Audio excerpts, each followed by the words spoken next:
I'm Indy Neidell, and this is the Korean War.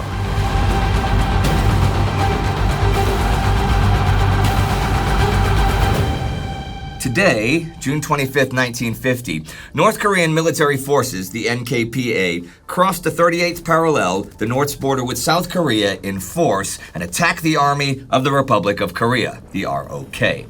At 4 a.m., after a 90-minute preliminary barrage, the attacks begin. The general attacks start in the west of the Korean peninsula and spread to the east all along the 38th parallel.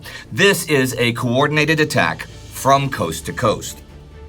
The blow fell unexpectedly on the South Koreans. Many of the officers and some men were in Seoul and other towns on weekend passes. And even though 4 divisions and 1 regiment were stationed near the border, only 1 regiment of each division and 1 battalion of the separate regiment were actually in the defensive positions at the parallel. The remainder of these organizations were in reserve positions 10 to 30 miles below the parallel. Accordingly, the onslaught of the North Korean People's Army struck a surprised garrison in thinly held defensive positions.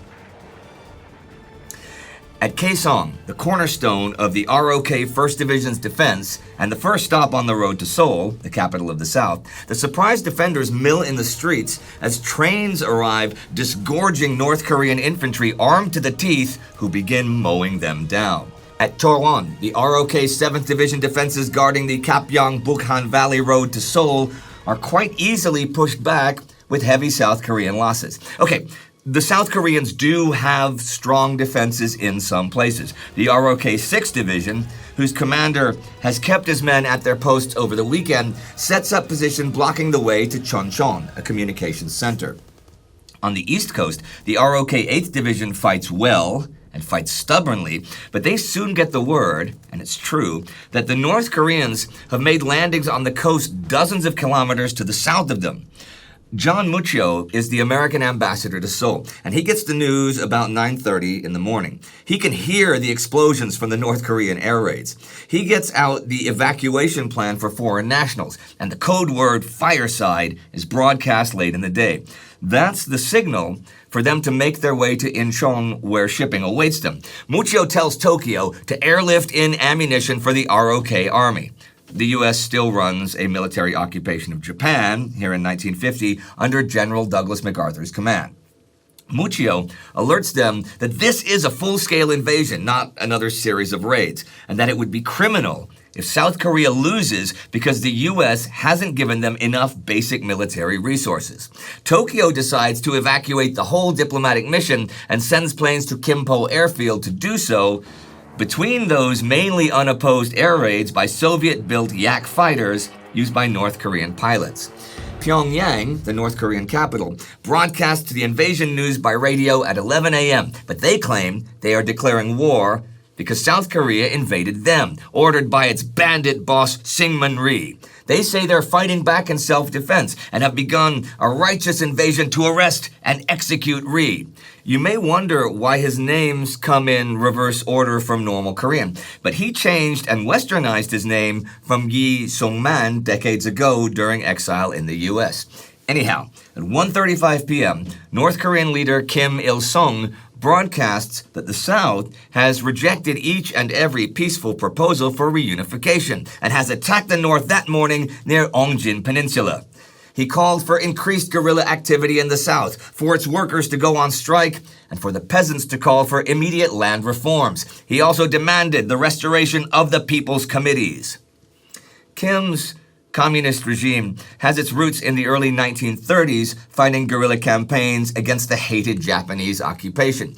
He spent several years during World War II in the USSR, and in 1945 was installed by the Soviets as Korea's communist leader.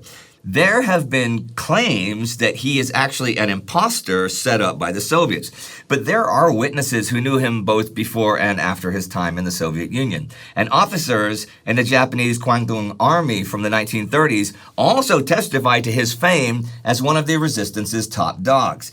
If you think that I won't talk a whole lot more about Kim Il-sung, his past, and the struggle of the Korean communists in the 1930s during this series, well, and Syngman Rhee and his journey, then you do not know me very well.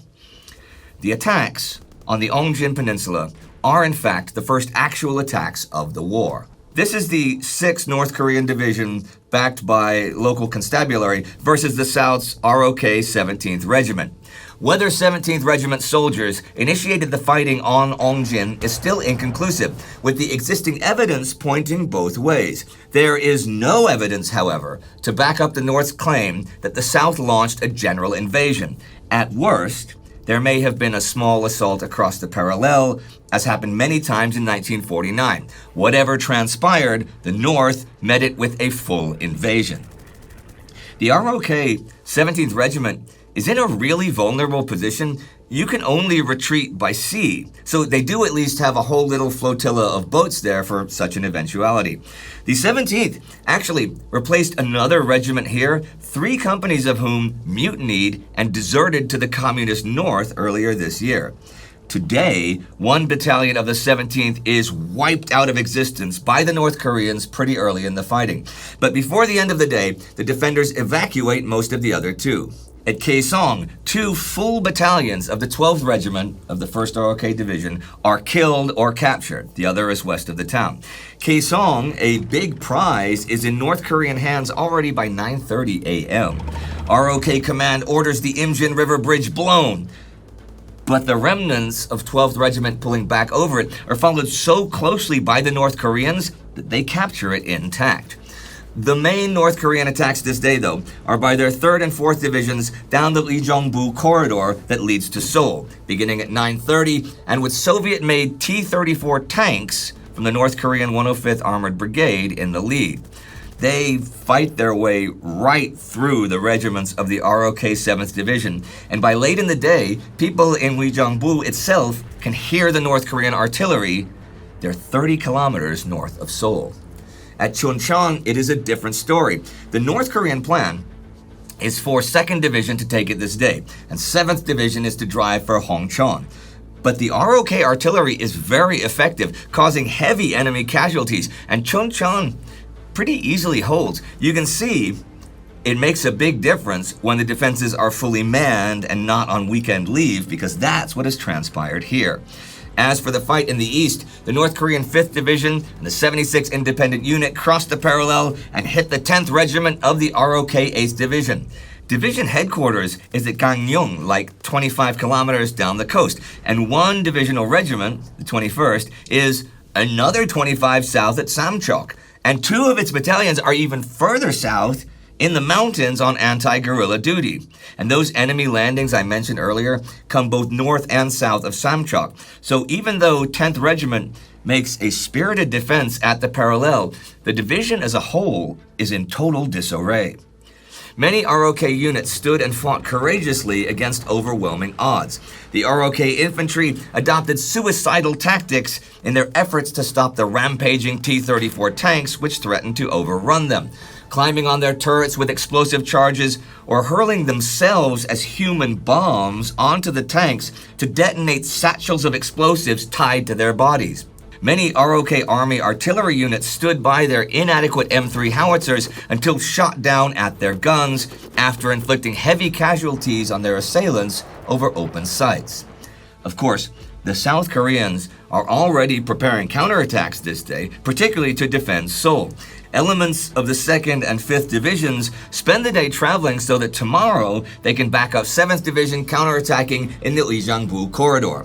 ROK Chief of Staff General Chae Byung-duk, known popularly as Fat Boy, seriously, since he's 160 centimeters, 5'6", and weighs 111 kilos, 245 pounds, has made the plan. But it turns out that there's no way that much of 2nd Division can make it to the area in time to deploy by tomorrow morning. Che says that whoever makes it there should join the attack anyhow, and the counterattack is still very much planned to go off. Kim Il-sung's North Korean government was officially founded September 9th, 1948. South Korea actually declared its statehood a few months earlier in May, and Syngman Rhee was elected its first president July 20th. It almost goes without saying that each of them very much wishes to unite all of Korea under his and his government's control. In late 1948, the United Nations resolved to create UNCOK, a permanent commission on Korea which would work towards reunification. A motion was passed declaring Seoul and Ri the only legitimate Korean government and calling for both American and Soviet occupation forces to vacate the premises. The USSR and the Eastern European communist countries voted against this motion. They introduced a motion declaring the opposite, that Pyongyang was the only true capital and Kim was the only true leader. But it was defeated since only the Soviets and their satellites voted for it. The U.S. then formally recognized the Republic of South Korea.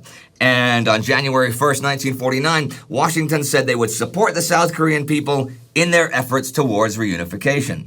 Since the last Soviet troops had already left North Korea by this time, the U.S. was obliged to follow suit as soon as they could. So they too were gone by mid-1949. Now, in late 1948, President Ri's government formed a Ministry of Defense, and the local constabulary became the core of the ROKA, the Republic of Korea Army. The American officers who had been running constabulary units became military advisors in KMAG, the Korean Military Advisors Group. In March 1949, the Army of the ROK had 65,000 men, the Navy 4,000, and the police 45,000. The U.S. did authorize the transfer of infantry weapons to them from the U.S. reserves, but only for 50,000 troops. So the rest are still using, even still in 1950, old Japanese weapons. They also gave them some unarmored vehicles and a little bit of artillery, but nothing to match the Soviet stuff supplying the NKPA. The North Korean government has been kind of advertising for a while what they've planned on doing. Last October, they sent memoranda to both the UN Secretary General and the General Assembly President saying, "The government of the Korean People's Democratic Republic deems it necessary to declare that should the United Nations ignore in the future the will and strivings of the Korean people, considering only the selfish interests of a small group of traitors and betrayers of the Korean people, it will not abandon the struggle and will reserve for itself the right to continue, by measures at its disposal, the struggle for removal of UNCOK and for final unification of the country by its own forces into a united democratic state." The UN decided not to get rid of UNCOK, and on October 21st told the General Assembly to investigate any developments which might indicate the North Koreans' intent of military invasion. However, North Korea found possible sources of encouragement for military adventures away from the UN itself, but within its member states, who felt maybe the UN, and not they, should deal with such things. A real pivotal moment was in January 12th this year, when U.S. Secretary of State Dean Acheson laid out American Far Eastern policy in an address to the National Press Club in Washington, D.C.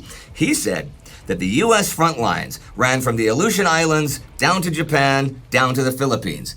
If there were attacks made anywhere else in the region, like on the Asian mainland, resistance to them must first come from those attacks, and then by the commitment of the entire civilized world under the Charter of the United Nations.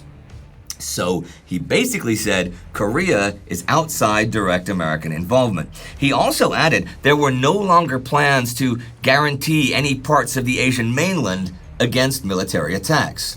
For Kim Il-sung, this kind of implied that if the U.S. accepted the communist victory in China, which that may have sounded like, but which they didn't, then they're not going to go to war over Little Korea with all their troops already withdrawn and all if he invaded the South. So Kim told Soviet leader Joseph Stalin, his patron and main ally, about what he wanted to do.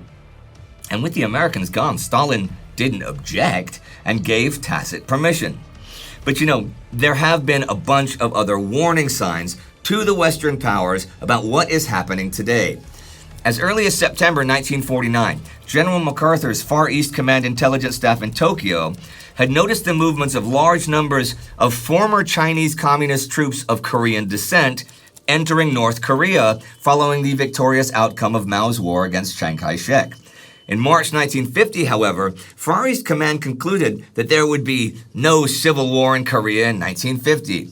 In May, the ROK defense minister announced to the press that invasion was impending as units of the NKPA were on the move towards the 38th parallel. MacArthur dismissed these scares. It was agreed in Tokyo that invasion was a possibility, but the threat was not felt to be imminent. One other thing to keep in mind. When the Americans left Korea, the ROK army lost its main source of supplies, and it still has serious equipment deficiencies in 1950 compared to the NKPA. The ROK has gotten some light armored cars with 37mm guns and some other 37mm anti-tank guns, but these are obsolete. They were told that they'd get some M2A2 105mm field howitzers, and those have an impressive 12 kilometers or so range, but what they got instead are those short-barreled M3s with a range of maybe 7 kilometers, which is nearly 4 kilometers fewer than the 76 and 122mm guns the Soviets have given the NKPA. American order of battle data showed the two armies at about equal strength by June 1950. Early that month, MacArthur's intelligence apparatus identified a total of 74,370 Korean People's Army soldiers, with another 20,000 or so in the border constabulary. The Republic of Korea Army order of battle showed a total of 87,500 soldiers, with 32,500 at the border, 35,000 within 35 miles, or a day's march, of the 38th parallel. This data did not account for the superior battle experience of the North Army, however, especially among the large contingents that had returned from the Chinese Civil War. By the end of 1949, only 30 out of 67 ROK battalions have even completed company-level training, and 11 of the 67 have not even completed platoon-level training. And a new big problem in early 1950 is caused by the Army expanding from 65,000 men to around 100,000 with auxiliaries. The whole force is obviously in disarray. By mid-June, only a few battalions have even finished battalion-level training, so that training is pushed back to July 31st, and regimental-level training to be completed by the end of October. It had long been recognized that staff training was virtually non-existent. Junior officers in headquarters at all levels are not much more than yes-men with little idea of their roles. Senior commanders, most of them trained by the Japanese, seemed to have little notion of how to train their staffs and had to be educated themselves, especially in accepting unpalatable advice from subordinates, whom they had been accustomed to sacking on the spot. The situation in North Korea is not at all the same. See, when the Soviets left, they left a lot of their equipment and weapons behind and advisors to instruct the locals. A North Korean field army was formed and was grown by conscription. But the thing is, it was led by trained men with a wealth of experience from fighting in either the Chinese Communist Army or the Soviet Red Army. They have an air force. Not a big one, but still 70 fighters and 62 light bombers. And the pilots and the crews are often men who trained in the USSR. In March this year, once Stalin gives his tacit permission, a whole bunch more Soviet supplies arrive. The North Korean army now has 8 full-strength, fully equipped divisions, along with a bunch of smaller formations, and they have not only completed battalion-level training, they've been running exercises at regimental and even divisional level since the start of 1950. On the 8th of June, 1950, the Pyongyang newspapers published a manifesto which the Central Committee of the United Democratic Patriotic Front had adopted the day before, proclaiming a parliament to be elected in early August from North and South Korea and to meet in Seoul on the 15th of August, the 5th anniversary of the liberation of Korea from Japanese rule. It would appear from this manifesto that Kim Il-sung and his Soviet advisors expected that all of Korea would be overrun, occupied, and elections held in time to establish a new government of a united Korea in Seoul by mid-August. Starting June 15th, North Korea Command moves their forces close to the 38th parallel. General Cho Yong-gun is in command, and they have 150 Soviet T-34 tanks, which the ROK has exactly zero answer to. The attacks they plan are to follow the main roads, and most of the tanks, and more than half the artillery, are focused from Kaesong to Chowon for a converging attack on Seoul. The ROK General Staff figures that if there ever is an attack by the North, it would likely follow the invasion routes used traditionally over the centuries, especially the main one from Kaesong across the Imjin River through the Uijeongbu area and thence to Seoul. In that, they are correct. The eastern route, the other traditional one, heads down through Kapyang and then along the Bukhan River Valley and the main Han River Valley to Seoul. The ROK Army has a line of outposts near the 38th parallel, designed to delay any advance on these axes, and then reinforcements from the rear are to be deployed to fight the main thrusts once identified. The K-MAG advisors believe that if the defenders kept their nerve, and the reinforcing formations moved fast to support the blocking positions set up on the outpost line, the invaders could be halted for long enough to permit United Nations intervention and a call to the conference table. America's CIA reports the following signs of impending invasion June 19th. There are now North Korean army personnel instead of border guards on duty at the border. There are no civilians anywhere, and it seems like they've been evacuated. It looks like it's only military traffic on the railway line south to the border, and there's big movement of military supplies. This intelligence is not obtained by aerial recon. It's gotten by brave Koreans taking great personal risk. And it's dismissed by Tokyo and Washington. On Friday, June 23rd, most of the ROK border units stand down for the weekend. General Che is obviously not overly worried about things here. Some 2/3 of the men guarding the route from Kaesong to Seoul go to Seoul. Only the 6th ROK division below the Hwacheon Reservoir in the east suspects that something is possibly going to happen. By June 24th, the North Korean forces are all at their jumping-off points. Lee Kwon-moo, commanding the North Korean 4th Division, has issued attack orders for heading down the Uijeongbu corridor, flanked by the 1st and 3rd Divisions, and with tanks and self-propelled artillery in the lead. Roy Appelman writes, "Scattered but heavy rains fell along the 38th parallel in the pre-dawn darkness of Sunday, the 25th of June, 1950. Farther south at Seoul, the day dawned overcast, but with only light occasional showers. The summer monsoon season had just begun, as has the Korean War." I imagine right now, you have all sorts of questions. I mean, what do you even know about Korea? I'm sure you'd like to know some Korean history, its independent periods, its occupation for 35 years by the Japanese, the post-World War II partition and occupation by the Soviets and Americans. Who is this Kim Il-sung? Who is this Syngman Rhee? What's the story within Korea between communists and anti-communists? Is there local hatred and violence? What might the Americans in Japan do here with their naval and aerial power? How about China? How about the Soviets? How do the two Korean sides treat each other during the active war, even from day one? Are there atrocities, or are they following Geneva guidelines? I get it.